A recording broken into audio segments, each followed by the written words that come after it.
Hello and welcome to LevelUp podcast. Last time you visited me in my living room, but today I brought you to my favorite working spot and actually hotel in Dubai. You can't see too much of it, but I promise you it's super nice. And today I want to talk to you from here. So welcome to this lobby of the day or lounge of the day. So today I was actually thinking of a topic to speak about, but then I also asked you guys, all my listeners, if you had any suggestions to some topics, or maybe you had some questions.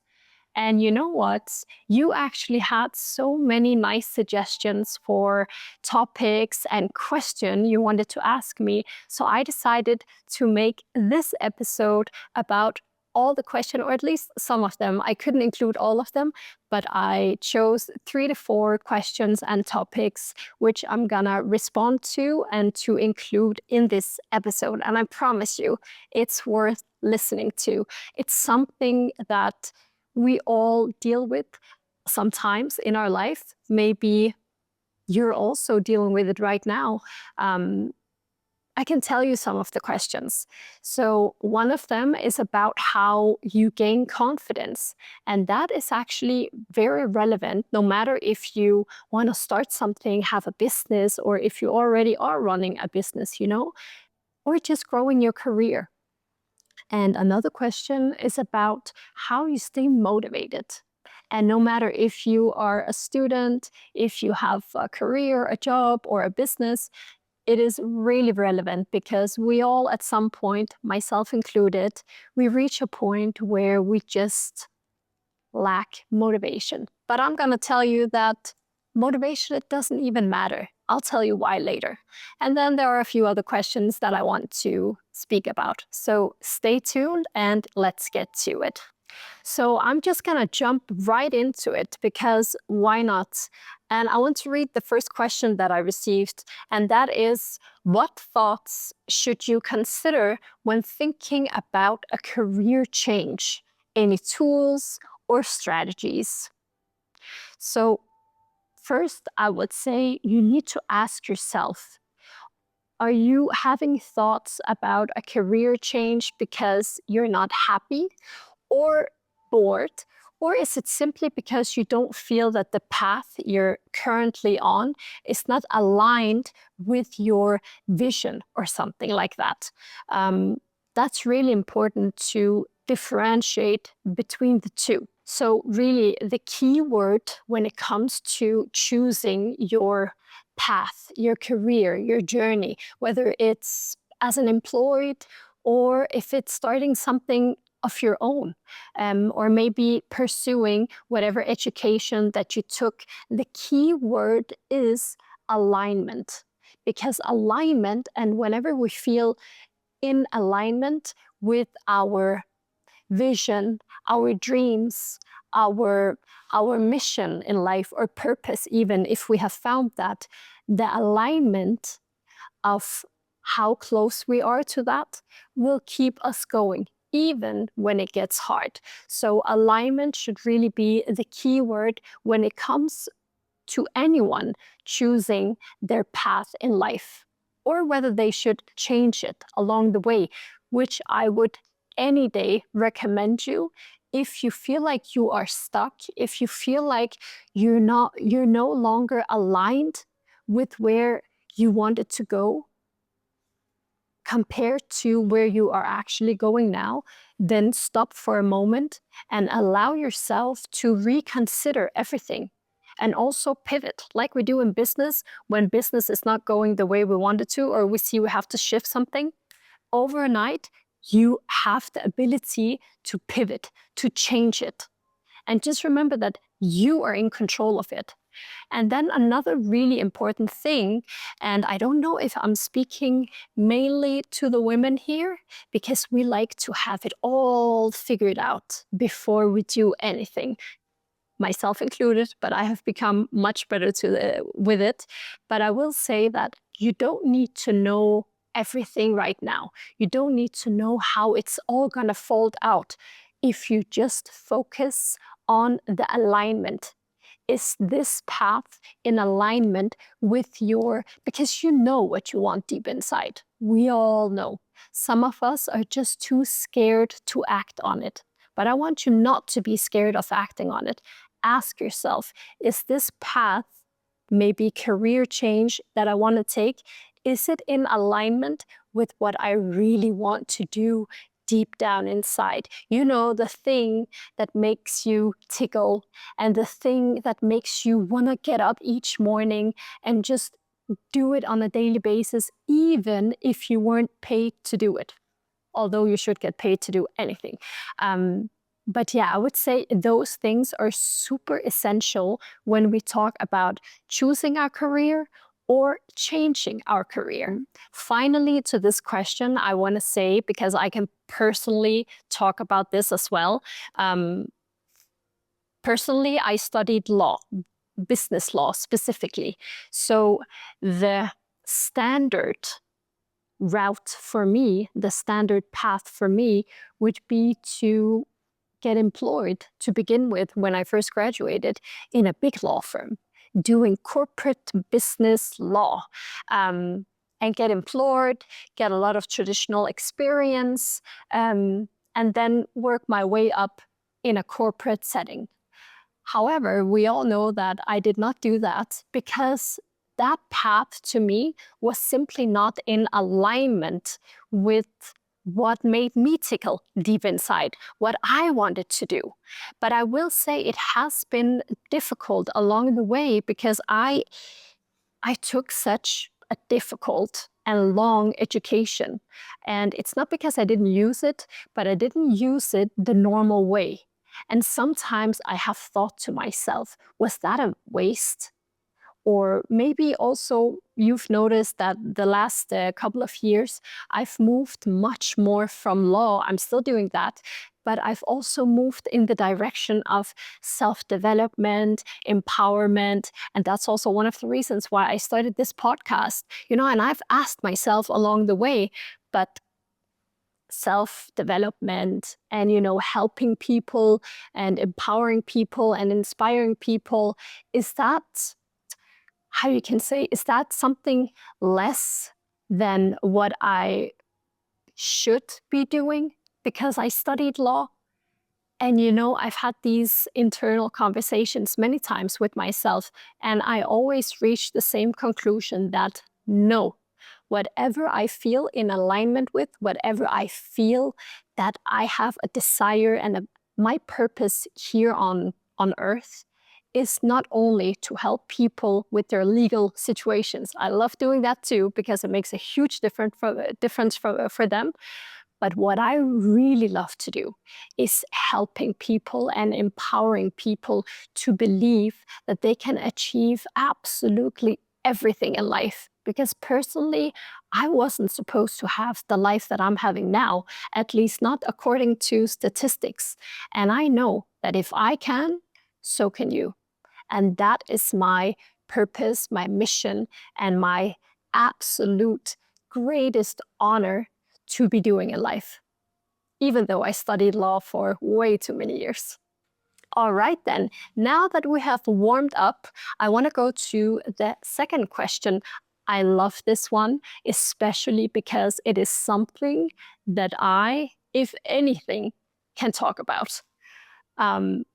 People actually sometimes get concerned about me regarding this topic. I'm going to share it with you now. So the question was, how do you avoid loneliness when most of your daily work is done solo or as a self-employed person?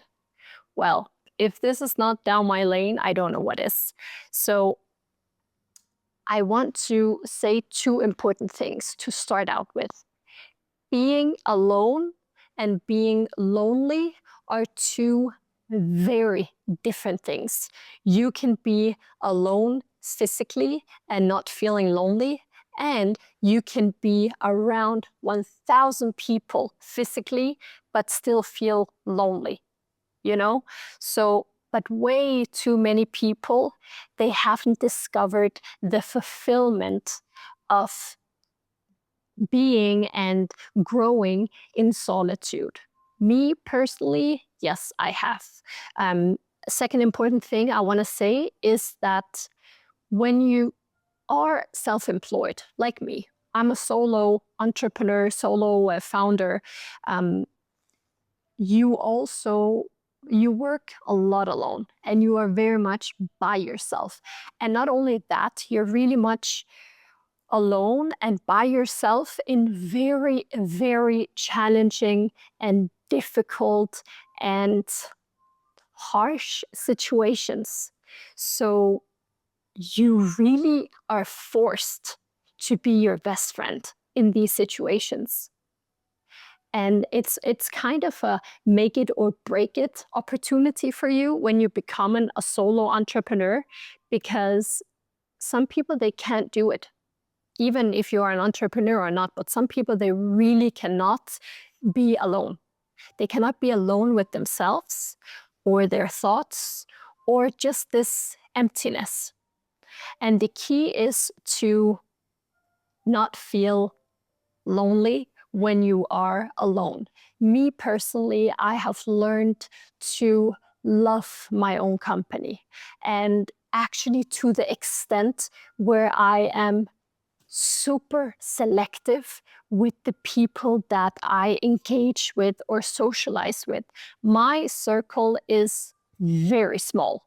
I know a lot of people. I have a huge network, but my inner circle of people that I spend time with, like really vulnerable time with, and where I'm just myself, is very limited. And I prefer it like that, to be honest, because I always make this analysis with myself before meeting anyone. And that is, will I gain something from this person? Not necessarily financially, or it could be anything, energetically, emotionally, financially, could be a meeting or something. Will I gain something in some sense from this person? Because my own company brings me a lot. And it's also a way to, the more you practice solitude and your own company and you get to know yourself. I have conversations with myself on a daily basis, and we're talking actual conversations. And I'm not afraid to admit this on a podcast. That will never go away. I'm really proud of where I've reached with being alone. Sometimes I do have friends and family who are concerned that I am able to spend this much time with myself. But I love it, and I can only advise anyone to practice solitude. Be your own best friend, be your own best supporter and motivator. And I will say, if you do start a business of your own, if you do become self-employed, you really don't have much of a choice. You need to be able to do that, because it is very, very not lonely, but you are very, very much alone as a solo entrepreneur and as a solo founder. And you're very much alone in these situations where you have found yourself under so much pressure that any person who are not at the same, stage as you or have been there's no way they will understand it at all. So you really need to help yourself in those situations. And with that, you will grow within yourself. But with all of that being said, it's also important for me to say, and that is something, because I am so good with being alone, you also need to have some sort of self-awareness on when you are good at being in your own company and you are good at being alone, versus if you are isolating yourself. Because sometimes I find myself on, like on the verge of maybe isolating myself, which you shouldn't. So self-awareness is always good, and it's also really necessary in this point. But I want to include some personal experience as well, because one thing is to just say you need to practice solitude and, be very comfortable in your own presence and company and all of that. That's great, and you should do that. Personally, how I have done it on my solopreneur journey for the last 7, 8, 10 years, I feel it is. So I've done like this. First of all, I've been very committed to my why, my vision, and what I wanted to create. And I was doing that alone.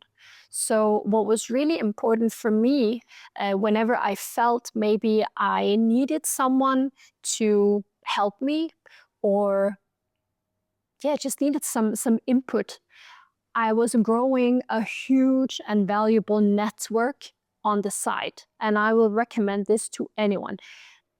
Just because you enjoy your own company and you know how to be alone doesn't mean you shouldn't have reliable and valuable people to speak to or to connect with. That's very important. You should always have good quality people to connect with whenever you need that.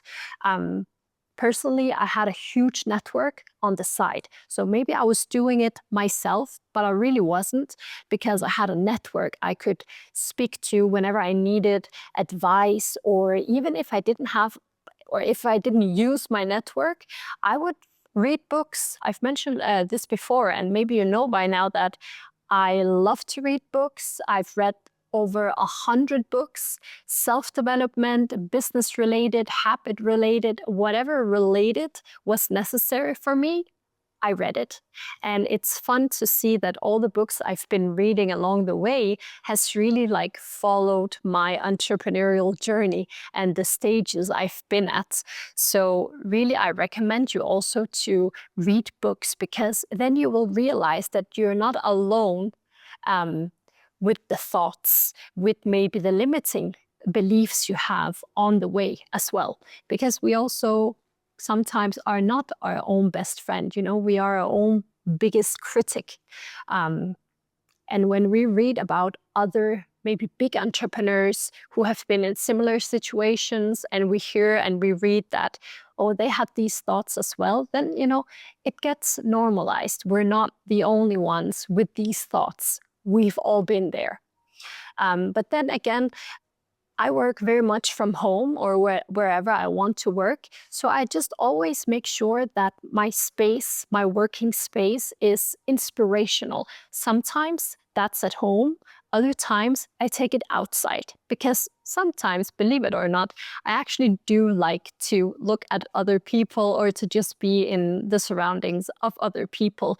But again, you need to know yourself and get to know yourself and be real with yourself and true to yourself and what you need. Yeah, so if I just quickly sum this one up, I would say that you need to be aware that lonely and being alone are not the same things. And then also you need to focus on whether you are alone or whether you are isolating yourself. These are the things you need to be aware of. And then I will say that once you've done that, then it's important to create a space that you feel empowered in and inspired in, and create systems in your everyday that make sure that you are always keeping yourself aligned to the vision, to the higher vision that you have. Yeah, and the last one, just remember that your journey might look different from your friend's journey, but that's okay, because guess what? It is your journey.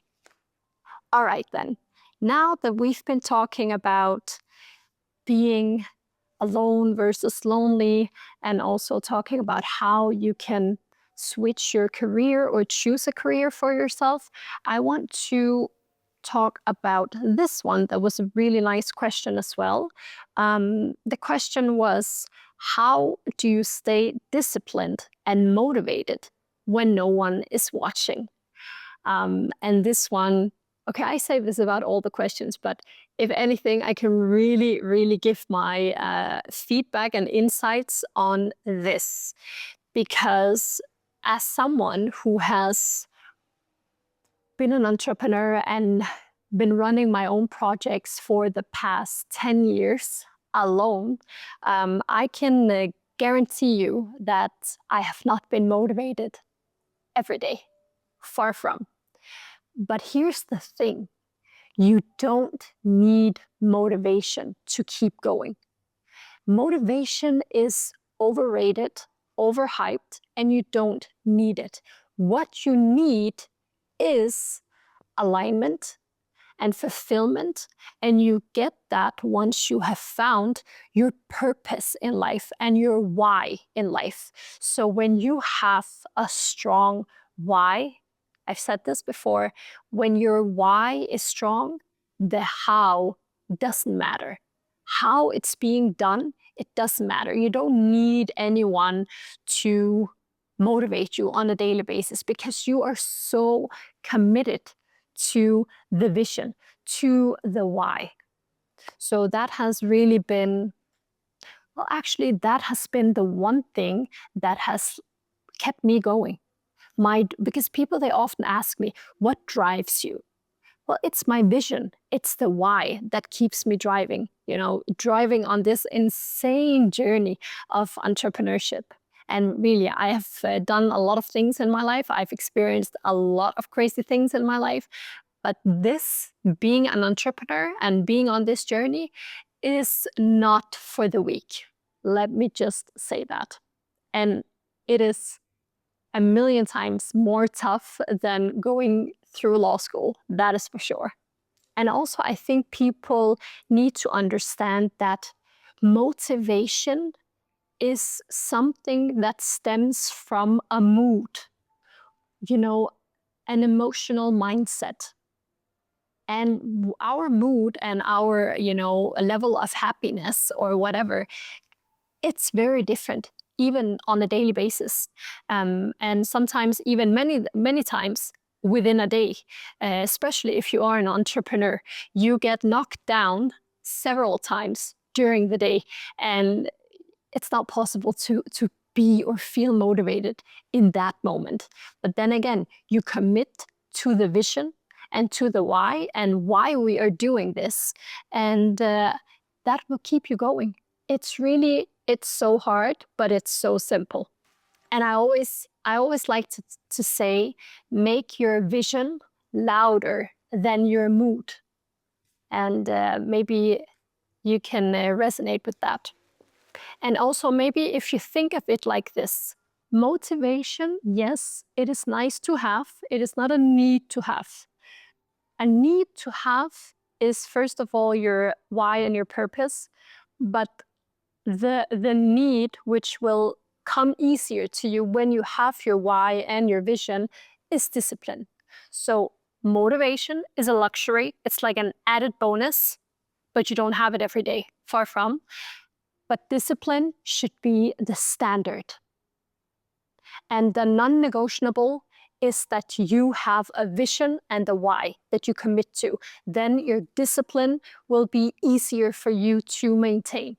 And then also, I've spoken a lot about this word or this concept because it's really important and fundamental if we want to achieve anything, whether it's improving our habits, reaching our goals, within our business or personally or whatever. And it's also, when it comes to this, how we stay committed and disciplined when no one is watching.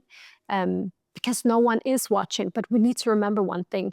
Who we really are, we are really just as dedicated and skilled and disciplined as we show when no one is watching. It's easy to be motivated and, to keep going when everyone is watching you and everyone is clapping for you, but they're not 90% of the time, if not more.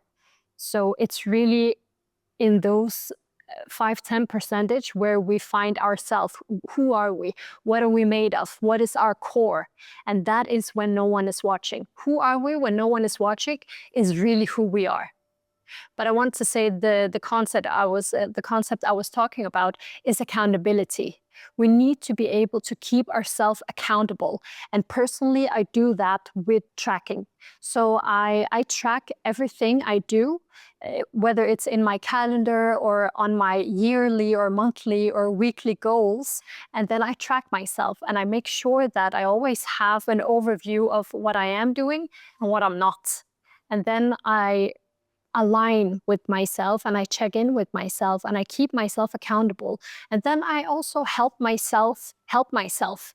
Maybe sometimes I need a conversation with myself. Why am I slacking on the discipline?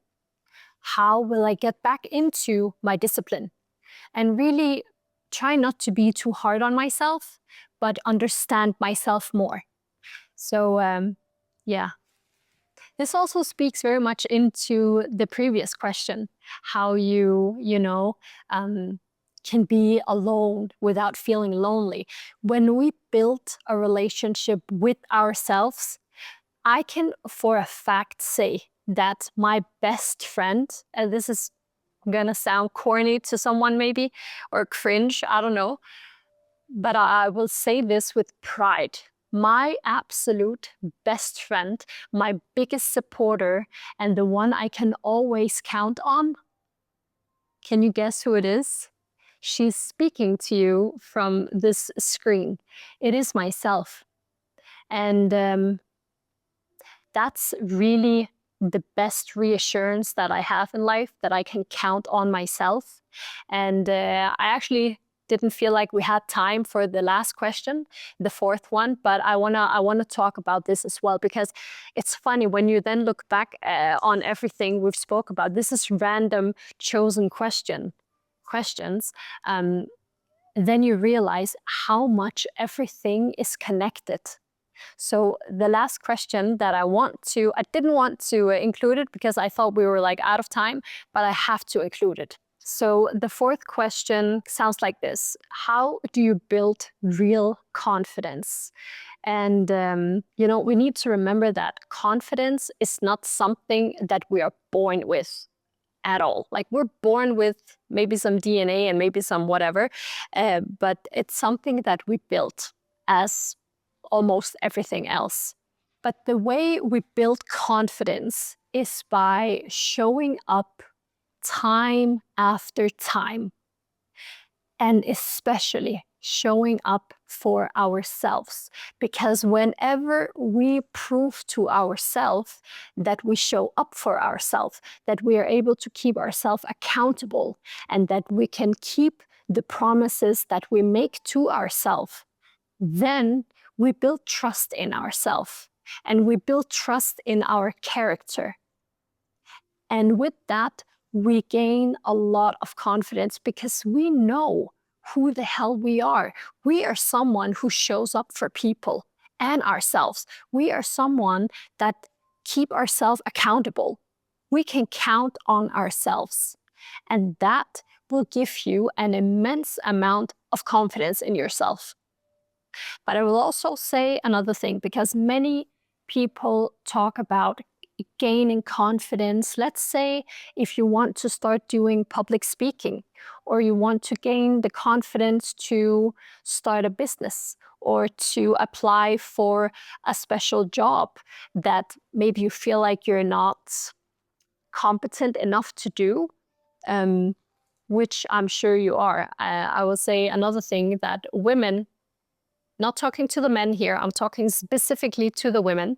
Women, they apply for jobs where they feel like they can fulfill around 100% of the job description, whereas men, this is statistically proven, and this is not just something I'm mentioning, whereas men, if they feel like they can fulfill 10% of a job description, they will apply for it. So women, take notes. Yeah, so whatever you want to gain confidence in, or maybe you're sitting, because I've also heard this, that many are just like waiting for the right moment to either apply for the job or start the business, or, pursue a public speaking event or something. They're sitting, waiting like this, and waiting for the confidence to just magically appear. But guys, that is not That is not how it works. It will not magically come to you. It will not drop down from the sky. The confidence to do something will simply not come before you take steps towards it. So to gain confidence, you need to move. You need to act. Because real confidence in yourself and with anything you want to do, it comes with evidence. So you need to have some sort of evidence to yourself that you can do it. And how you get that is by just experiencing and, improvising and just trying to do things in life. Because whenever you try to do something, maybe you fail, doesn't matter. Even better if you fail. But when you try to do something that is out of your experience, it's out of your comfort zone, then you gain evidence in yourself that you tried.